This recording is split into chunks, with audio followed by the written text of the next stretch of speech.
Mutual fund investments are subject to market risks. Read all scheme-related documents carefully. This video is for educational and informational purposes only. I am an AMFI registered mutual fund distributor. ARN 88833E1 E078724 and do not provide investment advisory or recommendations. Please assess your risk profile, financial goals, and suitability before investing. I may receive commissions from asset management companies. Past performance is not indicative of future results. Hello friends, నమస్కారము. Stock portfolio review చాలా important. మనం demat account లో మనం investment చేసుకుంటా stocks ఎప్పటికప్పుడు మనం కొంటూ ఉంటాము. కానీ ఆ పర్టికులర్ స్టాక్స్ ని రివ్యూ చేసుకోవడం కూడా చాలా ముఖ్యం. సో ఎప్పుడైనా మనం రివ్యూ చేసుకున్నప్పుడు ఖచ్చితంగా ఈ 4 విషయాలు కరెక్ట్ గా మనం ఇన్ లైన్ అనేది ఉండాలి. అంటే నేను ఒక పోర్ట్ఫోలియో క్రియేట్ చేసే వెనకాల ఖచ్చితంగా ఒక గోల్ అనేది ఉండాలి. ఒక రిస్క్ ప్రొఫైల్, నేను ఎంతవరకు రిస్క్ తీసుకోవాలి అనుకుంటున్నాను, దాని అనుకూలంగా నా పోర్ట్ఫోలియో అనేది కూడా ఉందా, టైం హొరైజన్ ఇంత టైం దాకా నేను కంటిన్యూస్లీ ట్రాక్ చేసుకుంటా ఉంటాను, ప్లస్ మార్కెట్ కండిషన్. ఈ 4 విషయాలు చాలా ఇంపార్టెంట్ అవుతుంది మనం స్టాక్ పోర్ట్ఫోలియో రివ్యూ చేసుకుంటే. ఎందుకంటే మనం ఎక్కడైనా డీవియేట్ అవుతుంటే మనం మళ్ళీ తిరిగి మన పోర్ట్ఫోలియోని రీబ్యాలెన్స్ చేసుకుంటా ఉంటాము. అందరికన్నా ముఖ్య విషయం, ఫస్ట్ మిస్టేక్ ఏంటంటే ఒకటి ప్రాఫిట్ ఇంకా లాస్ మనం చూస్తాము. సో కొన్ని సిచ్యువేషన్లో ప్రాఫిట్ ఇంకా లాస్ ఒకటే కాదు, మనం ఇక్కడ ఫండమెంటలీ ఆ పర్టికులర్ స్టాక్ స్ట్రాంగ్ ఉందా లేదా ఏమి చూసి మనం ఆ పర్టికులర్ స్టాక్లో ఇన్వెస్ట్మెంట్ చేసాము, అలాంటి పాయింట్స్ ఉండయ్యా. సో దానికి మనం రైట్ టైప్ ఆఫ్ క్వశ్చన్స్ అడగటం ఇంపార్టెంట్. అంటే నేను కంపెనీ ఇన్వెస్ట్మెంట్ ఫండమెంటలీ స్ట్రాంగ్ ఉంది, అందుకోసమే నేను చేశాను, ఇవాళ ప్రైస్ పడుతుంది, ఆ ఫండమెంటల్స్ మిస్ అయినాయా అనేది ఫస్ట్ మనం అర్థం చేసుకోవాలి. సేల్స్ ప్రాఫిట్స్ ఇంప్రూవ్ అవుతున్నాయా, డెట్ కంట్రోల్లో ఉందా, వాల్యుయేషన్స్ రీజనబులా, ప్లస్ నా స్టాక్ అనేది నా ఫైనాన్షియల్ గోల్కి అనుకూలంగా సపోర్ట్ చేసిద్దా లేదా. సో ఎందుకంటే ఇక్కడ క్వాలిటీ అనేది చాలా చాలా ఇంపార్టెంట్. ప్రతి స్టాక్ మన క్వాలిటీ ఉండాలి, ప్లస్ మనం ఏ పాయింట్ ఆఫ్ వ్యూ తోటి ఆ పర్టికులర్ స్టాక్ కొన్నాము, ఆ పర్టికులర్ స్టాక్ ఆ వాల్యూస్ హోల్డ్ చేస్తుందా అనే దానికి మనం ఫోకస్ చేయాలి, rather than only profit and loss. రెండోది ఇంకా మూడో మిస్టేక్ అనేది ఏంటంటే ఉన్నదానికన్నా ఎక్కువగా స్టాక్స్ హోల్డ్ చేసుకోవడం. అరే ఈ స్టాక్ బాగుంది కదా కొనేద్దాం, ఈ స్టాక్ బాగుందా కొనేద్దాం, ఈ స్టాక్ బాగుందా కొనేద్దాం. అలా చూసుకుంటా వెళ్తే మన ఓవరాల్ పోర్ట్ఫోలియోలో 40-50 స్టాక్స్ కన్నా ఎక్కువగా మన ఇన్వెస్ట్మెంట్ అనేది మనం చేసేస్తున్నాం. సో దీంతో ఏమవుతుందంటే కన్ఫ్యూజన్ పెరిగింది. దానివల్ల కన్ఫ్యూజన్ ఎందుకు పెరుగుతుంది ఎందుకంటే కంటిన్యూస్లీ ప్రతి స్టాక్ రిజల్ట్ మనం ట్రాక్ చేసుకోవాలి, న్యూస్ ట్రాక్ చేసుకోవాలి, ప్లస్ ప్రతి ఒక్క కంపెనీ బిజినెస్ అనేది కూడా మనం అప్ టు డేట్ అనేది తెలుసుకుంటా వెళ్ళిపోవాలి. ఎందుకంటే ఆ న్యూస్ ఓవరాల్ స్టాక్ మీద ఇంపాక్ట్ అవుతుంది. మనం ఎంత క్లోజ్లీ ఆ పర్టికులర్ న్యూస్ని ఫాలో అవుతున్నాము అనేది చాలా చాలా ఇంపార్టెంట్. సో ఈ 30-40 కాకుండా మనం ఒక 12-20 మంచి క్వాలిటీ స్టాక్స్ హోల్డ్ చేసుకుంటే దాన్ని ప్రాపర్గా మానిటర్ చేసుకుంటాము. దానికన్నా ఎక్కువగా మనకు కావాలంటే డెఫినెట్లీ మనకి ETFs ఉంటాయి, ప్లస్ మ్యూచువల్ ఫండ్స్ ఉంటాయి. వాటిలో మన డబ్బు అనేది మనం డైవర్ట్ చేసుకోవచ్చు. బట్ స్టాక్ స్పెసిఫిక్ మనం వెళ్తుంటే దగ్గర ఒక 12-20 స్టాక్స్ మనం హోల్డ్ చేసుకుంటే మనం ఈజీలీ దాన్ని మానిటర్ చేసుకోవచ్చు. సో రెండోది ఓవర్ కాన్సన్ట్రేషన్, ఒకటే సెక్టర్ లో మనం ఎక్కువగా ఎక్స్పోజర్ తీసుకున్నా కూడా అది కూడా మన ఓవరాల్ పోర్ట్ఫోలియోని చాలా చాలా రిస్క్ లో తీసుకొచ్చింది. ఆ సెక్టర్ ఒకవేళ పర్ఫామ్ చేస్తే అద్భుతంగా రిటర్న్స్ వస్తాయి, అదే విధంగా ఆ పర్టికులర్ సెక్టర్ అండర్ పర్ఫామ్ చేస్తే ఓవరాల్ పోర్ట్ఫోలియో ఎప్పుడు చూసినా కూడా డౌనే ఉంటుంది. సో అలా ఉండకుండా ఓవరాల్ గా ఇందాక మనం చెప్పుకున్న ఈ 12-20 మనం చేయాల్సింది ఏంటంటే దగ్గర 6-7 సెక్టర్స్ మనం కవర్ చేసుకోవాలి. ప్రతి సెక్టర్లో 2 స్టాక్స్ మనం చేసుకోవాలి. సో ఓవరాల్గా మనం 12-20 స్టాక్స్ దాకా మనం దగ్గర మనం చేసుకోవచ్చు. సో ఈ విధంగా మనం డైవర్సిఫై అనేది చేసుకోవచ్చు. సో ఫండమెంటల్ రివ్యూస్ చేసుకోవడం చాలా చాలా ఇంపార్టెంట్. ఎందుకంటే టెక్నికల్ చార్ట్స్ ఒకటే కాదు, మనం ఈవెన్ ఫండమెంటల్స్ కూడా కంపల్సరీ ట్రాక్ చేసుకోవాలి. గ్రోత్ పారామీటర్స్ ఏంటి, revenues, profits plus cash flows కరెక్ట్గా ఉన్నాయా, ఎక్కడ ఈ పర్టికులర్ స్టాక్స్ అనేది ప్రాబ్లంలో ఉంది అనేది మనకి ఈ పారామీటర్స్ చూపించింది. Financial health, definitely debt levels ఎలా ఉన్నాయి, మనం ఈక్విటీ మీద ఎంత రిటర్న్స్ వస్తున్నాయి, ఇవన్నీ కూడా మనం టచ్ చేసుకోవాలి. ప్లస్ గవర్నెన్స్ ఇష్యూ చాలా చాలా ఇంపార్టెంట్, ఎందుకంటే గవర్నెన్స్ ఇష్యూ ఉంటే ఆ particular stock over night 20 to 40% follow అవటం మనం చూస్తాము. సో అది చాలా చాలా పెద్ద ప్రాబ్లం. సో అలాంటి కూడా మనం కంటిన్యూస్లీ ట్రాక్ చేసుకోవాలి.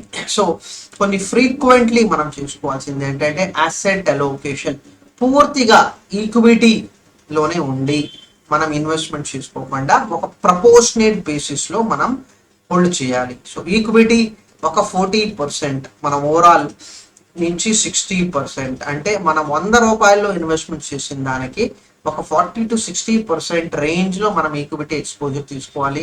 మిగతా 40% ఎక్కడ అంటే మనం ఇక్కడ చెప్పుకుంటున్నాం కదా, debt, gold, emergency fund, insurance and cash in hand, వీటిలో ఏదైనా మనం యూస్ చేసుకోవచ్చు. ఎందుకంటే ఎక్కువగా మనం చూసింది ఏంటంటే ప్రతి 3 సంవత్సరాలకి డబ్బు అనేది ఫ్యామిలీకి ఎప్పుడో ఏదో విధంగా యూజ్ అవుతుంది. సో అది లాంగ్ టర్మ్ ఇన్వెస్ట్మెంట్ కాకుండా మనం short term debt plus cash in hand, వీటి నుంచి మనం డబ్బు అనేది యూటిలైజ్ చేసేసుకోవచ్చు. రివ్యూ అనేది చాలా చాలా మీనింగ్ఫుల్గా ఉండాలి. సో సామాన్యంగా రివ్యూ అనేది 6 months or 1 year తోటి వెళ్తే చాలా చాలా బాగుంటుంది.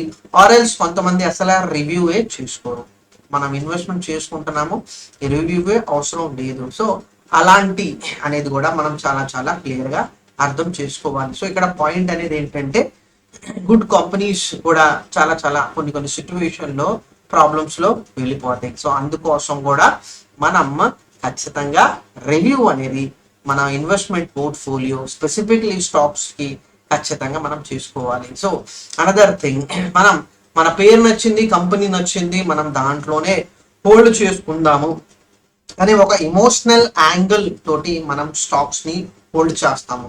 సో స్పెసిఫిక్లీ మనం అర్థం చేసుకోవాలి, పర్ఫార్మెన్స్ వచ్చేది బిజినెస్ వల్ల, ఎమోషన్స్ వల్ల కాదు. సో చాలా క్లియర్గా మనం మన ఎమోషన్స్ని పక్కన పెట్టి ఏ ఫండమెంటల్ ఆస్పెక్ట్స్ తోటి మనం ఆ పర్టికులర్ స్టాక్ బై చేసాము, ఆ పర్టికులర్ పారామీటర్స్ ఇప్పుడు కూడా హోల్డ్ చేస్తున్నాయ్యా. సో అది చాలా క్లియర్గా ఉండి మన పోర్ట్ఫోలియోని చూసుకుంటా చేయాలి. సో యావరేజింగ్ ఇంకా సెల్లింగ్ డిసిప్లిన్ సింపుల్గా చాలా చాలా క్లియర్గా మనం అర్థం చేసుకోవాలి. సో పాయింట్, మనం కొన్నప్పుడే మనకి సెల్ ప్రైస్ అనేది మనం మైండ్లో పెట్టేసుకోవాలి. మనం ఎంత ప్రాఫిట్ ఎక్స్పెక్ట్ చేసుకుంటున్నాము ఈ పర్టికులర్ స్టాక్లో అనేది మనం చాలా క్లియర్గా మైండ్లో పెట్టుకోవాలి. సో నేను 100 రూపాయలు పెడుతుంటే ఈ 100 రూపాయలు 300 దగ్గర వెళ్ళి నాకు కనిపిస్తుంటే ఆ తర్వాత ఫండమెంటల్స్ హోల్డ్ చేస్తుంటే నేను హోల్డ్ చేయొచ్చు, ఆర్ఎల్స్ నా టార్గెట్ రీచ్ అయింది నేను బయట వచ్చేస్తాను. సో ఆ విధంగా చాలా క్లియర్గా ఉండాలి. సో ఈ 300 కనిపించిన తర్వాత 2 క్వశ్చన్స్. ఫస్ట్ క్వశ్చన్ ఏంటంటే ఈ 300 పెరిగిన తర్వాత ఆ పర్టికులర్ స్టాక్లో ఫండమెంటల్స్ మార్పు వచ్చినాయా లేదా, ఫండమెంటలీ ఇంకా స్ట్రాంగ్ ఉంది అంటే ఖచ్చితంగా మనం ఆ పర్టికులర్ స్టాక్లో ఉండాలి. ఫండమెంటలీ వీక్ అవుతుంటే ఆ పర్టికులర్ స్టాక్ నుంచి మనం బయట వచ్చేసేయాలి. ఎందుకంటే దాని తర్వాత సడన్ డిప్ అనేది ఉంటుంది. సో 250 వచ్చేసిద్ది ఆర్ 225 వచ్చింది, ఆ 225 మళ్ళీ 300 రావడానికి ఎన్నో నెలలు సంవత్సరాలు కూడా పట్టవచ్చు. అందుకోసమే మనం ఈ పర్టికులర్ సెల్లింగ్ అనేది మనం చేసుకుంటాము.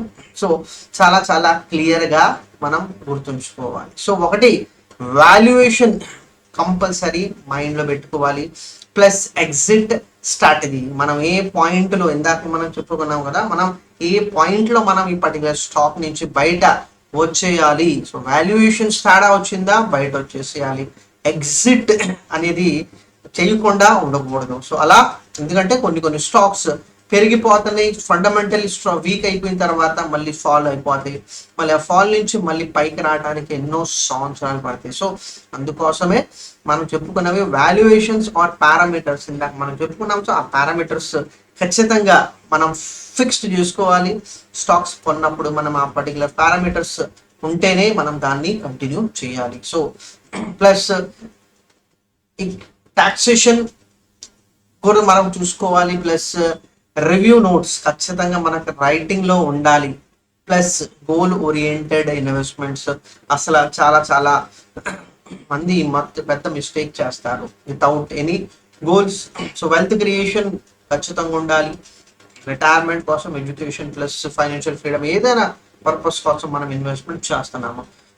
ఇదివరకు రోజుల్లో 90s చాలా మంది మనం చూసింది ఏంటంటే వాళ్ళు ఇన్వెస్ట్మెంట్ చేస్తారు, బై చేసిన తర్వాత ఆ డబ్బు సెల్ చేసిన తర్వాత వాళ్ళు ఒక ప్రాపర్టీ అనేది కొంటారు. సో సింపుల్ అనేది ఏంటంటే ఇక్కడ వచ్చిన లాభం నేను ఒక అసెట్ కింద మార్చేసుకుంటున్నా, లయబిలిటీస్ తోటి కాదు, లోన్ తీసుకొని కాదు, ఇక్కడి నుంచి కొన్ని అమ్మేసుకొని ఇల్లు కొనుక్కోవటం. సో అలాంటి చేసుకుంటే డెఫినెట్లీ ఒక పర్పస్ డ్రివన్ ఉంటుంది. ఆర్ ఎల్స్ ఇక్కడి నుంచి అమౌంట్ తీసేసుకొని మనం మ్యూచువల్ ఫండ్లో పెట్టుకుంటాము, పోస్ట్ ఆఫీస్ స్కీమ్స్లో పెట్టుకుంటున్నాము. సో దీని నుంచి మనం ఎస్డబ్ల్యూపి యూస్ చేసుకుంటున్నాము, విత్డ్రా చేసుకుంటున్నాము.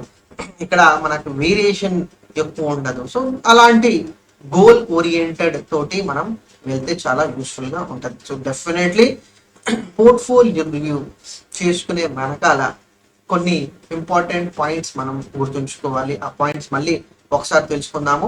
ఫస్ట్, సెక్టర్ ఇంకా స్టాక్ అలొకేషన్ మరీ ఎక్కువగా మన పోర్ట్ఫోలియోలో ఉండకూడదు. రెండోది, కంపెనీ ఇప్పుడు కూడా ఫండమెంటలీ స్ట్రాంగ్ ఉందా, దాని సేల్స్ ప్లస్ ప్రాఫిట్స్ ఇప్పుడు కూడా పెరుగుతున్నాయా అనేది ఒకసారి గుర్తుంచుకోవాలి. మూడో పాయింట్, డెట్ కంట్రోల్లో ఉందా, వాల్యుయేషన్స్ ఇప్పుడు కూడా రీజనబుల్, ఇది మనం అర్థం చేసుకోవాలి. మూడోది, వీక్ స్టాక్స్ అనేది మనం అమ్మేసేయాలి. సో వినర్స్ని అమ్మకూడదు, వీక్ స్టాక్స్ని మనం అమ్మాలి. సో సామాన్యంగా మనం ఏం చేస్తామంటే వినర్స్ని అమ్ముతాము, వీక్ స్టాక్స్ని మనం హోల్డ్ చేస్తాము. అలా చేయకుండా వీక్ స్టాక్స్ని అమ్మాలి, స్ట్రాంగ్ స్టాక్స్లో మనం ఉండాలి.